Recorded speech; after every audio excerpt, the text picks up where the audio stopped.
When two countries go to war, do only soldiers fight, or does an entire nation pay the price? War doesn't just happen on the battlefield. It happens in cities, in homes, in economies, and in the hearts of millions. Today we're going to explore what really happens when one country goes to war against another. Or house purple to and how both sides are affected. War rarely begins overnight. Behind every conflict, there are years of tension, political disagreements, territorial disputes, power struggles, broken negotiations, diplomacy fails, leaders stop talking, trust disappears, and then the weapons begin to speak. Missiles rise into the sky, tanks roll toward borders, fighter jets roar overhead.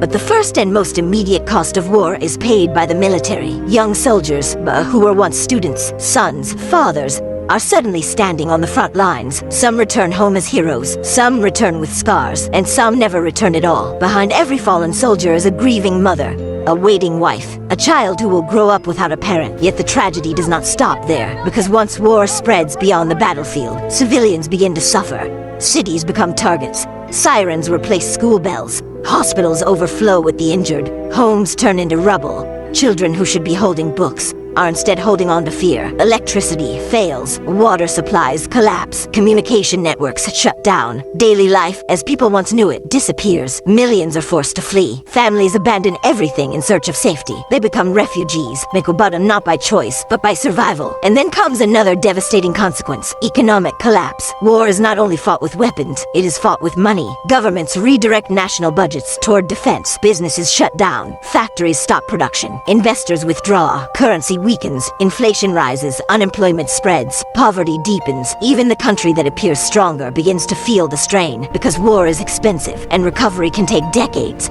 But the impact doesn't stop at national borders. When two significant nations fight, the entire world feels it. Global markets shake, oil prices surge, supply chains break, alliances are tested.